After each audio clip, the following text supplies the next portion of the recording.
Election के लिए अहलियत की शराइत पर तो कायदे आज़म भी नाअहल हो जाते। कोई मुसलमान सादिक और अमीन का लफ्ज़ नबी करीम सल्लल्लाहु अलैहि वसल्लम के सिवा किसी के लिए इस्तेमाल नहीं कर सकता।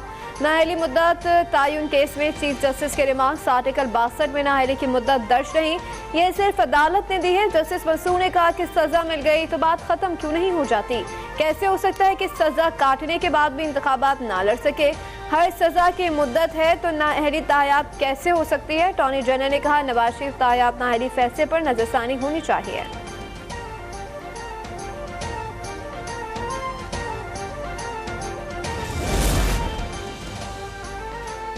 आप लापता अफराद का मामला सियासी बनाना चाहते हैं, अदालत को इस्तेमाल नहीं होने देंगे। चीफ जस्टिस का वकील से मुकालमा किया, इस बात पर रंजीदा है कि ये लोग पीटीआई छोड़ गए। आपने सिर्फ एक पार्टी के लोगों का जिक्र किया, पीपल्स पार्टी या नून लीग की बात नहीं की। आप बिला तफरीक सबके नाम शामिल करते तो आपकी दरख्वास्त जानदार होती। एहतजाज सेशन की दरख्वास्त में सियासत झलक रही है। लापता अफराद से मुतालिक धरने का दरख्वास्त में उसका जिक्र क्यों नहीं। महफूजों पर कार्रवाई नहीं कर सकते। बलोच मुजाहिरीन से मुतालिक अपील दायर कर दें। समाअत कल दोबारा होगी। अटॉर्नी जनरल को तलब कर लिया गया।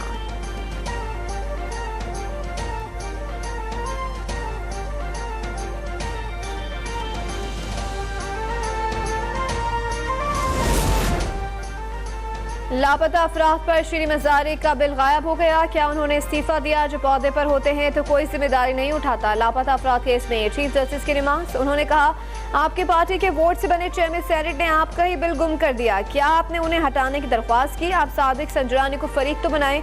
कोई वजीर अपने बिल की हिफाजत नहीं कर सकता तो किसी के हुकूक के लिए क्या करेगा। ये संजीदा मसला है, सब जिम्मेदारी कबूल करें।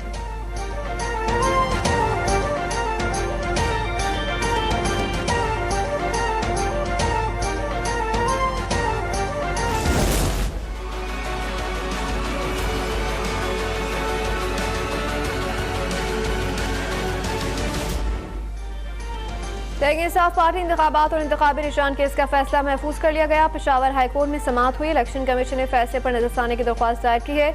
वकील सिकंदर मोहम्मद ने दलाइल दिए।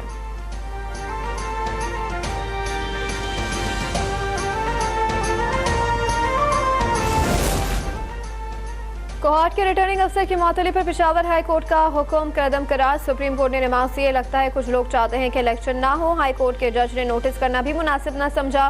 क्यों ना जुर्माना आयद कर दिया जाए। समझ नहीं आ रहा कैसे ऑर्डर जारी किए जा रहे हैं।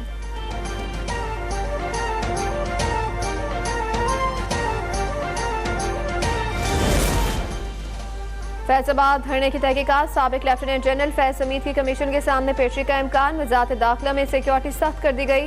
रेंजर्स और पुलिस की भारी नफरी तैनात। सिर्फ मुतल्लिका अफराद को दाखिले की इजाजत होगी।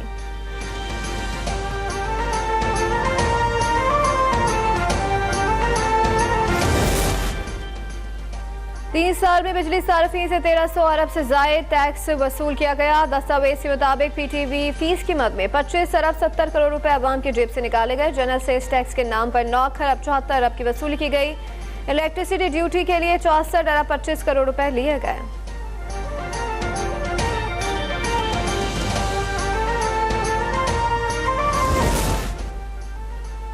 मौसम सरमा में भी बिजली का बहरान। पन बिजली से पैदावार में कमी। शॉर्टफॉल 6000 मेगावाट तक पहुंच गया। तलब 14000, पैदावार 8000 मेगावाट है। शहरों में 10 और देहात में 12 घंटे लोड शेडिंग की जा रही है।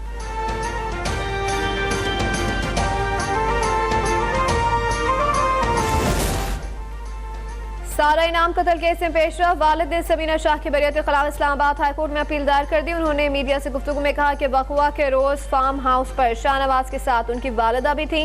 ऐसा नहीं हो सकता वो जुर्म में मुलव्विस ना हो।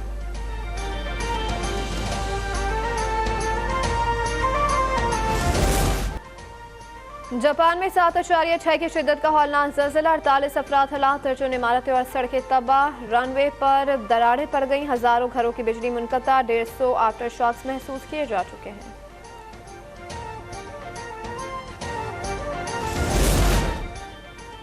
और पाकिस्तान ऑस्ट्रेलिया के दरमियान तीसरा टेस्ट कल से सिडनी में शुरू होगा। कौमी टीम का ऐलान कर दिया गया है। इमामुल हक ड्रॉप। साइम आयूब डेब्यू करेंगे। शाहीन अफरीदी प्लेइंग 11 का हिस्सा नहीं। 3 मैचों की सीरीज में कैंगरूज को 2-0 की बढ़तरी हासिल।